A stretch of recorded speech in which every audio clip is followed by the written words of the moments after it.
Birdie to me. Hello and welcome to a special episode of Talk Birdie to Me, the podcast where we talk about all things women's disc golf. In this episode, you're going to hear a conversation between us and Paige Pierce on the course of Krokhol. This conversation was recorded right after Paige finished round 2. And during this talk, her wife, Ayla, also joins. So you're probably going to hear some input from her. We also have Ida Emilia Nesse walking by, saying hi. So a lot of things going on, but we think that it was a really great conversation, and we hope that you enjoy it. Talk Birdie to me. Okay, so we are on Krokhol. Round 2 just finished, and we're here with Paige Pierce. Hi, Paige. Hello. How are you? Yeah, good. It was a very, very windy day, so I mostly did a good job of staying in bounds, so I feel happy. Mm-hmm. How do you like the course? I think it's a very good course. It's very challenging. There's so many different shots that you have to worry about your angle when you're hitting the ground, and I think that that's a really cool element on a disc golf course, so I like it a lot. Yeah, we followed you for a couple of holes and we saw that you threw your Fierce a lot. Is that one of the discs that you depend on more on the course, or is it just the whole bag? Yeah, I think whenever it's a course that has like I was saying, like the angle control when you're hitting the ground, I think my preference is throwing something with more glide that has less stability and more glide, and I just kind of throw more like nose up shots that like flutter down. I call them like elevator shots. Yeah. Mm-hmm. And so, yeah, those tend to hit the ground just like at a perfect angle for me. So I rely on those a lot and like to throw them. Mm-hmm. Yeah, and that's really beautiful to watch. And yeah, also it's fun. Yeah, it's really fun just when you see the disc slow down at perfect time. Yeah. And also in your game, it feels like you really have the both things, really the aggressive long shots and also these touchy Anheuser shots, and it feels like it really sets up well for this kind of course. Yeah, and I feel good on like death putts too, and I know we were at our Airbnb, there's a lot of us staying together, and we were having a discussion last night of how many death putts are on this course. And somebody said, well, at least 7, and the other person was saying, I think there's over 10. And 18. Yeah, and so for me, I don't really see it that way. I think that there could be danger, but I don't really, I try not to, at least. I try not to like look at what's behind the basket. If I just like have tunnel vision at one single chain link, maybe I miss, but like hopefully, knock on wood, I'm not gonna miss bad enough to completely airball. So I find like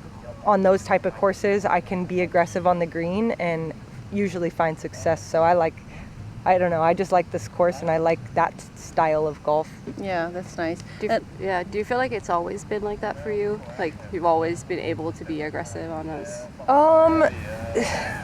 I think sometimes, I mean, always is a tough word, but for the most part, I feel like I've tried to play that way. I would rather miss knowing I tried, and even if that's a double bogey, it's like at least I tried. I wanted it. I was like confident, and maybe falsely confident, but it still was like something that I tried to build up in myself over the years, is just like believing you're gonna hit it. So I think mostly, yeah, that's nice. And you ride first in Overås, right, when you to the European swing. How do you compare the course at Overås to this one? They have similar shots. I think this one has more elevation. That's the main difference, I would say, but similar types of shots, similar greens, similar OBs, but yeah, similar like terrain even, I would say. But yeah, this one just has a little bit more elevation, I would say. So like at Overås, you're not really like throwing down a cliff or up a cliff, but yeah, similar challenge for sure. Yeah. Do you prefer one of them? I don't know. I think like I said, I like the angle control here, and I think if you're not on your angle control, you really get exposed with the wind here, and just, you know, the hillsides are going to roll you everywhere. But yeah, I just have a soft spot for Overås, and it's just so nice to be in the country of Norway instead of the city. Like even just arriving here at Krokhol, it's crazy because you're just like, I mean, you guys have been driving in Oslo all week too. Like, it's crazy driving through those tunnels, like how many roundabouts and tunnels and U-turn, and it's so stressful. And then you get to this course and you're just like, wow, this is like a piece of paradise, that you wouldn't expect to be in Oslo. But when you go to Overås, you're like, you know, it just fits in with everything around you. So it's really cool to have both, really. Yeah. Because Overås is also where you had your accident. How does it feel coming back after that? Yeah, it's actually crazy enough. Today's July 12th, so that's the day that it happened, July 12th. So this is my 2-year anniversary. Recoverers? Yeah, recovery. Yeah, and it's like easy to remember that because it's also my wife's mom's birthday. So when we had the accident, we weren't thinking about what's the date, because it happened at 7:30 in the morning. So we weren't thinking about what's the date or whatever, and then we were still at the hospital at like 6 p.m. and she was like, oh no, it's my mom's birthday, we gotta call her. And we're like, sorry, we didn't call, we had an accident. So anyway, now we just know, oh, it's Gina's birthday, oh, that's the day. So yeah, she's probably calling her mom right now. And yeah, it's a cool reminder of just like, you never know what's going to happen. I mean, it wasn't like a good thing that happened, I guess, but like anything can happen. You just got to be prepared for anything. And, you know, yeah, I don't know. It just prepared me for like future, any kind of pain or setbacks or anything, because I had never been to the hospital before. So I was absolutely terrified. I was like literally In a new screaming. country. Yeah. They were so nice. I mean, there was like 8 different nurses in there with me. And so, but it felt cool to go back to Overås and like see they put up Paige's path. I saw that. And it's just like so special because like it feels like I'll be part of the course forever. And you know, again, it wasn't like a good thing that happened, but it's cool that like, yeah, you can move past it. And actually today my leg was hurting a lot. Ayla, do you want to be in the interview? No? Okay. It's just a conversation. Yeah. Hello. Hi. Welcome to the Now pod. we're joined by Paige's wife, Ayla. Hi. So We're just talking about today's July 12th, and it's your mom's birthday and my recovery day. So, yeah. Yeah, it was an interesting thing to call her from the hospital and not say anything because I just wanted to say happy birthday and make it about her. And then at the end of the conversation, oh, by the way, we're in the hospital. Things are not great. But she was very understanding. Yeah. And it's like, this is kind of a little subtopic, but like, I was born in Texas, and when people hear Texas, they think like cowboy hats and country. And when people now that I know hear Norway, they think, oh, that's where you broke your leg. And it's like, I don't see it that way. That could have happened anywhere, you know. I was literally just walking and slipped, and even the doctors were like, please tell me again, how did this happen? And they were just like, that is a freak thing. And Yeah, they thought you fell off something. Yeah. How bad it was. Yeah. But instead of just a slip. Yeah. Yeah. So I'm cringing, like thinking about it. I can imagine. Oh. So today marks the 2-year recovery. I don't know. That's not Yeah, a word no. anyway, so it's okay if you don't say it right. We're making it up. Hey, we're Swedish. We're making it up. Yeah. But so we could see you have quite a long recovery and coming back to the tour, and we heard you talk about, you know, in the beginning of being back, that you couldn't really have the same stance or the same pressure on your foot. How you said today it was hurting a little. Yeah. How is it from day to day, or? Yeah. Okay. I thought it was gonna be like just like every day I get a little bit better and stronger and stuff, and I think I am getting stronger. But I mean, I couldn't walk for what, like 8 months, 9 months. something like that. Yeah. Yeah, walk well Yeah. on uneven ground, Yeah. definitely. So I lost all of my muscle. When I got out of the cast, it looked like so funny. It looked so skinny. But so yeah, just getting my muscle back, and but also my range of motion is like 30 or 40% what it was. So yeah, I thought it was going to be just progressively better every day, but it's more like a roller coaster. Just like some days I forget it even happened. Yeah. Today and it was sometimes hurting even a lot. throughout the day, you sat down on one of the tee pads and afterwards regretted it because you were saying you were stiff. Yeah. Yeah. Yeah, sometimes it just takes a bit to like get warmed up, kind of. Like, yeah, my first 20 steps out of bed in the morning, it's like I'm trying to loosen it up or something. That's what I compare it to. Yeah. Okay. You don't take it for granted anymore, Yeah, basically. but it's just crazy because you never know when it's gonna happen. So like, yeah, today it just was hurting pretty bad. Do you have to adapt your game to the pain when it happens? Sometimes I change my shot.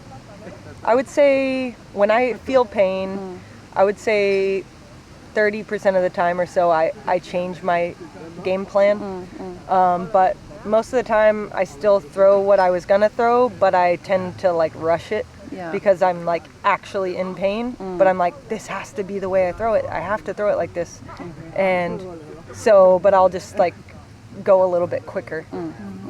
And I'm getting better at that. Sometimes I mess up because I rushed it. Other times it works out just fine. So it is physical, but it's also mental because I'm like trying to tell myself, like, it's muscle memory, just throw it, like you know how to do it. It's okay if you got to do it a little quicker. But so it's just a constant like internal conversation. And also your body wants to avoid pain. Yes. So, and your brain wants to avoid pain. Yeah. So I imagine, just going through like, it's muscle memory, Yeah. but the brain, I don't want to. Yeah. Yeah. Has it changed the way you like practice and do your training Oh, from before and now? I don't know if I would say my practice has changed. I guess I practice more different types of shots in case I'm in a situation like that. I definitely, at the beginning I practiced a lot more sidearms because I wasn't able to twist. Like when they finally gave me the green light to walk, I still wasn't able to twist or jump. They said putting and sidearm were fine. Yeah, so I did a lot of sidearm practice, and I definitely got better at like mid-range and putter, like Anheuser ones, but distance drivers still, I'm like not like in the upper echelon, I would say, but just. How'd you do today? Good at the beginning, good at the end. It's okay. It's okay. Say hi to Ida, Emelina, say hi. She was in the pod last week. Okay, so she cool. knows us. Yeah. Practicing? Yeah. Distance drivers. So I practiced like when I first was recovering, but now I guess I try to just practice more. I would say I practice a lot more than I used to, that's for sure. But I think that's like keeping myself active because I'm thinking it's like strength training, and like the soreness or the pain is like mostly from being weak is what I think. I don't actually know that. But so I'm just trying to be more and more active, which I think I was already a pretty active person, but it definitely changes like my day-to-day life and like our adventures. Like we hike a lot and like I would say we hike more though than we used to do too. Yes, that's what I'm saying. That's another type of training that you do more of now. We do more of it, but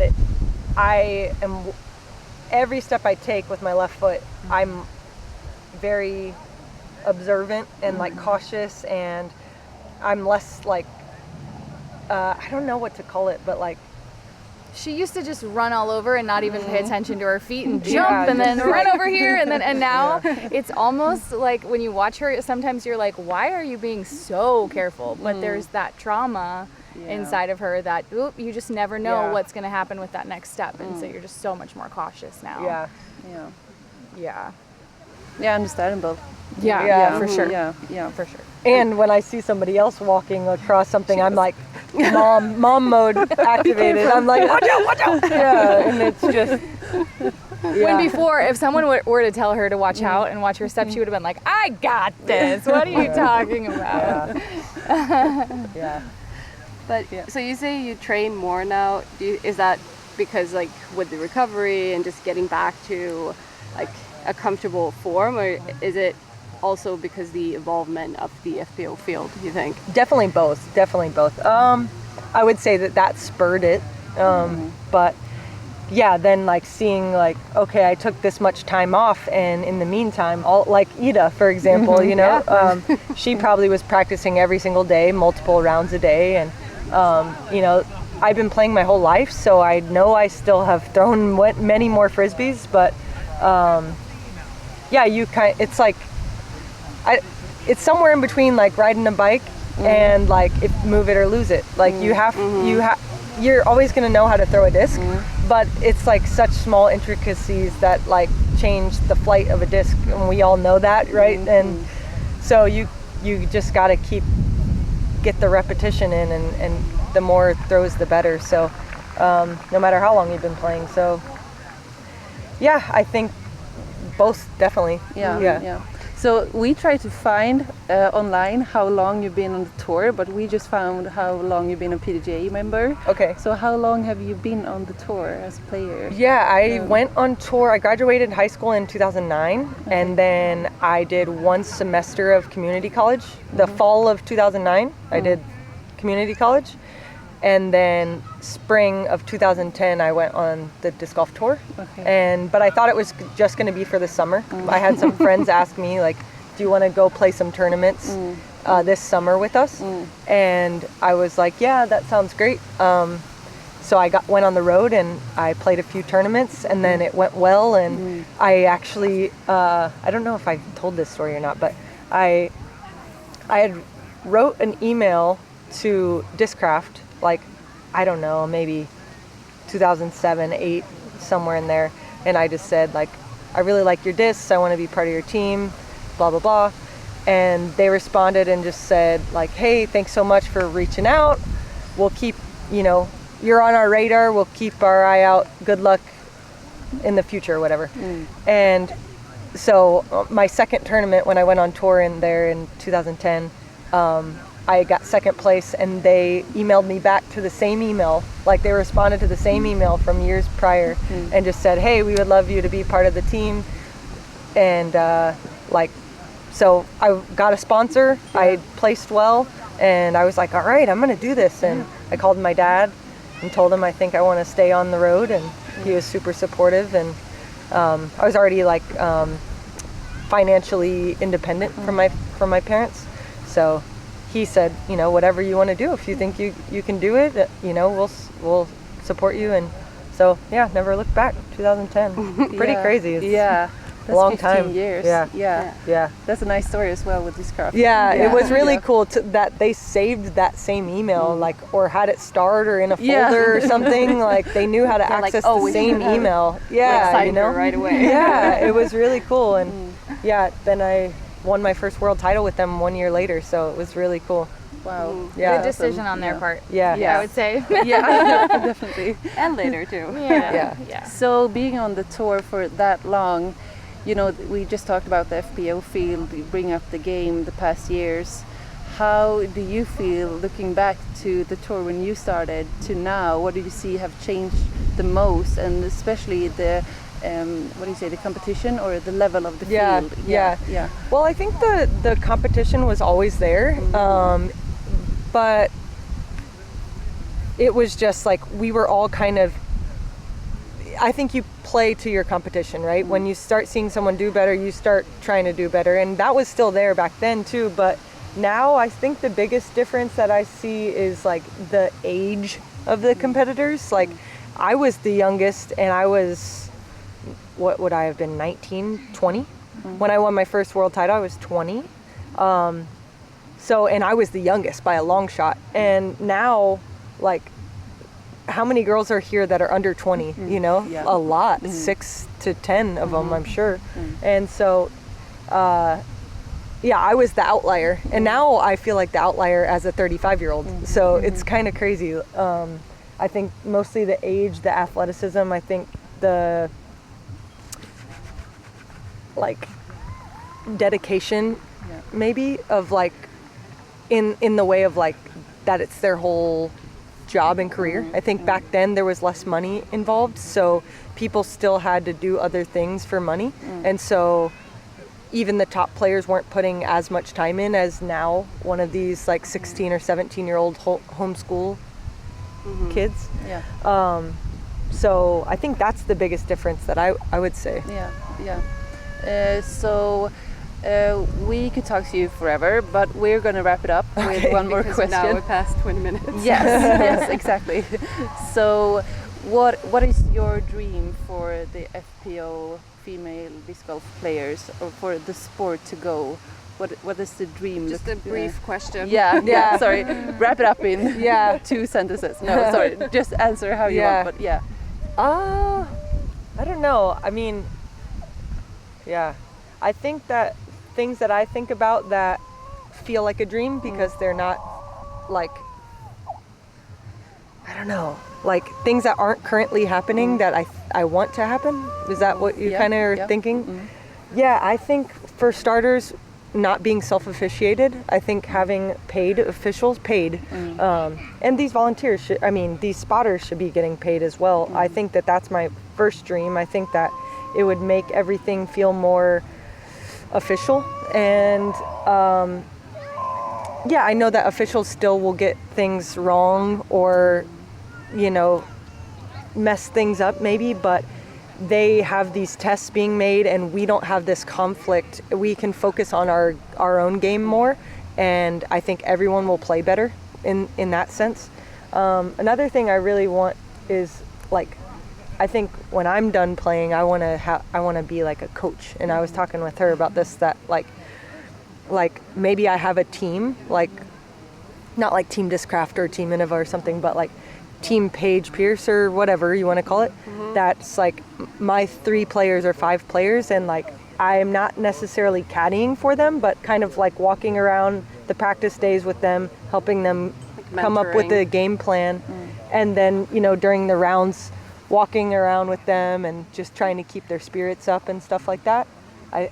I think that there should be like something like that, like coaching, and that would be like mental and like whatever. But I also think that there should be like physical coaches as well. If I had somebody when I was 19 and I was first starting to go on tour, if I had somebody helping me, telling me, hey, you need to practice putting Tuesday, Wednesday I want you doing sidearms, who knows what I could have been capable of.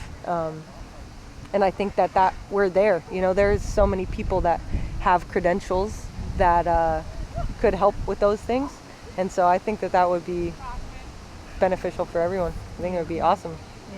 And like I want to do like summer camp, like stay away camps where like kids come for a week and like they get lessons from certain pros, but we also then just like do a hike in the woods and we identify different types of trees, and we I just want to do Sounds awesome. I want to.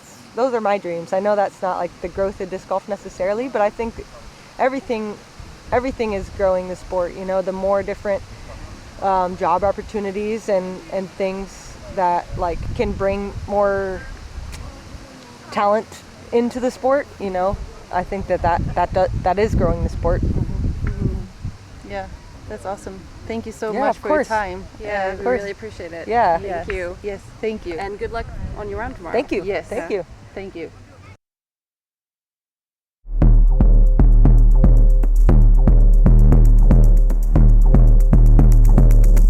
Talk, Birdie.